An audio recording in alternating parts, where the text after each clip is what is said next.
Okay, this is an example of how to use Biot-Savart law, and we are going to ask the question of find the magnetic field B at a point that is along the axis of a circular current loop. Okay. Now, Biot-Savart law is similar to the integrated Coulomb's law in the electric field, and that it's only really useful either when we have symmetry or when using a computer to do a problem. In this case, we're going to look at a case where we have high symmetry. Now, to start this out, we are going to start out with the definition or the statement of the Biot-Savart law.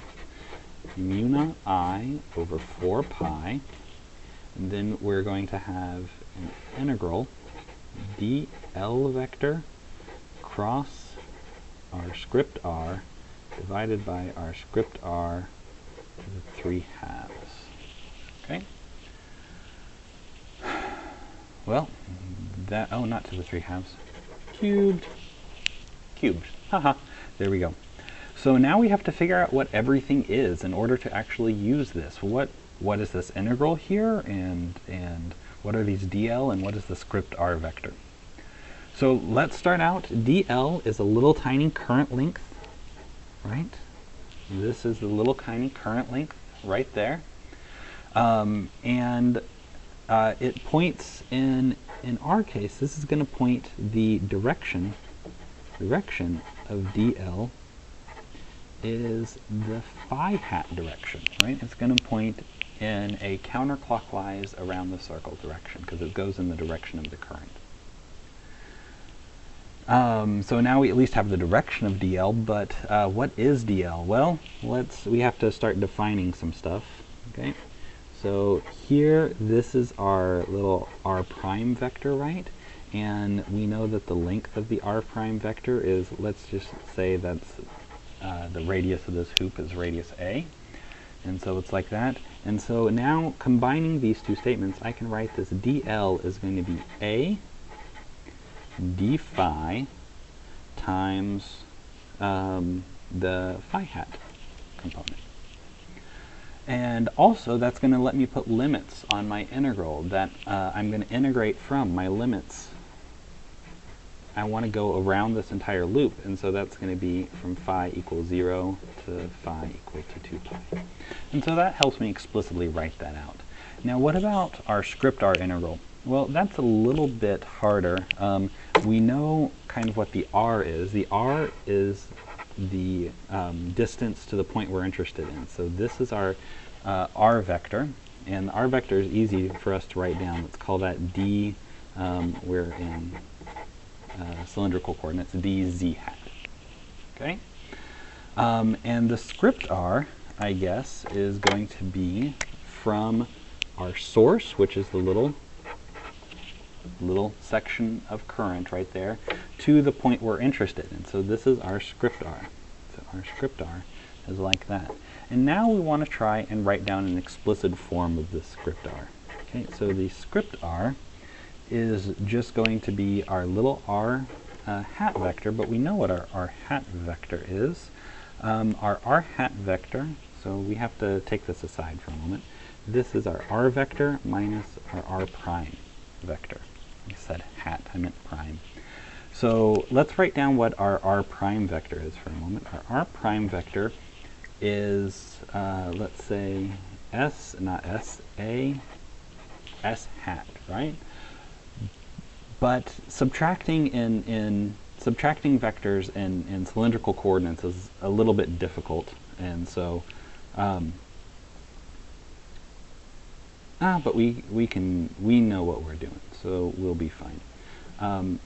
Our r vector, right? We wrote it down already. This is d z hat, and so this r vector here is going to be in the positive z hat, negative s hat direction, which is what we get if we just combine these two. And it turns out that in cylindrical coordinates, when you have the s and the z, they act kind of, they're independent in this case, and so we don't have to do anything fancy.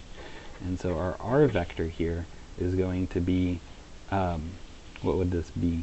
Minus a s hat plus d z hat. And of course, the magnitude is just the square root of a squared plus d squared. Okay? So, combining everything here, it looks like we are good to go. So we just have to write down what this is. I said before that this is really only useful when we have symmetry, and we can already see one of the things that we're going to have. If I have this hoop like this, whatever component of the magnetic field that is going to point in the S direction, that's going to point away from the axis, is going to cancel as I integrate around the magnetic field. So the only component that's going to combine is the z hat. So I can make a statement by symmetry. By symmetry, we're going to have that the B vector, whenever we're only interested in along the z-axis, so that should be z hat, is just going to be a B in the z direction alone. Okay? Like that.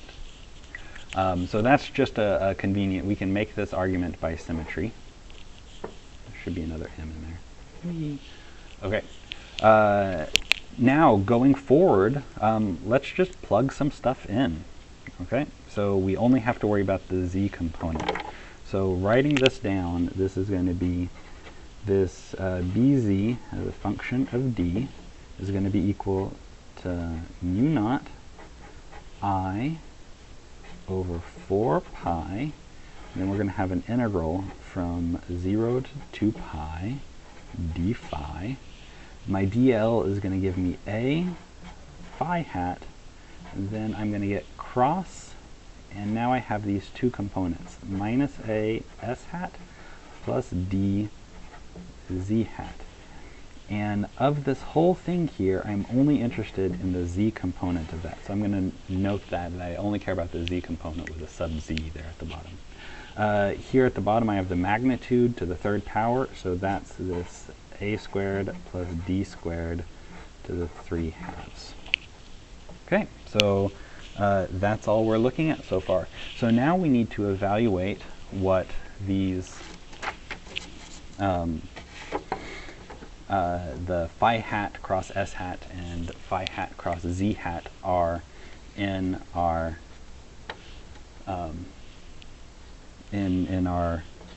cylindrical coordinates, and that's actually not as hard as we think.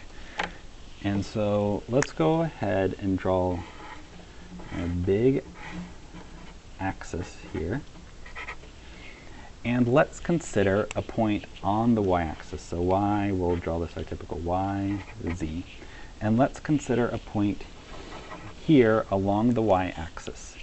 At this point I can draw my phi hat is going to be in the negative y hat direction, or the negative x hat direction. So phi hat is negative x hat. My s hat, which points away from the z-axis, is going to be in the positive y hat direction.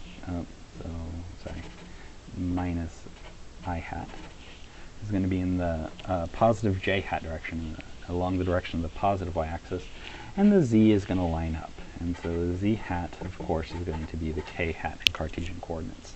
And the idea that I'm going through here is, at this point, I know that whatever cross products I have to give me the same in no matter what coordinate system I work with. And so all I'm going to do is I'm going to look at what is phi hat cross s hat. So that's this first term, phi hat cross s hat. Well, phi hat cross s hat is going to be the same as an I hat minus I hat, so phi hat, cross j, which is going to be in the minus k hat direction. And so when I go back to cylindrical coordinates, that's of course going to give me a z hat. For the next one to do, I'm going to look at this, it's the phi hat cross z hat, so phi hat cross z hat, that's going to translate to minus I hat cross k hat, the z hat is the k hat, and minus I cross k is in the positive j hat direction, which is going to give me in the s hat direction. And so I can now evaluate this expression up top, and so evaluating that expression, we are going to get that bz as a function of d is u naught I over 4 pi. I'm going to have an integral 0 to 2 pi. And up top, let's pull out, I'm going to get an a times a minus a times a, that was a minus z hat, times a minus z hat. That gives me positive a squared z hat. Get a positive a squared z hat. Then I'm going to get a positive a d times s hat. And so I'm going to get a plus a d s hat. And remember, I only want the z component of this. And then I'm going to divide by square root, not square root, a squared plus d squared to the 3 halves power. But I only care about the z component. That's what we said by this bisymmetry up here. By symmetry, I only care about the z component. And so I can just ignore that part. Well, now I've got something that's kind of funny, is all of this is independent of phi. I miss my d phi. There we go. Now I have my d phi. All of this is independent of phi. And so we're going to find that the magnetic field as a function of d is going to give, I'm going to get 2 pi from this integral, right? This is going to give me 2 pi. So that's going to, 2 pi is going to cancel with that one.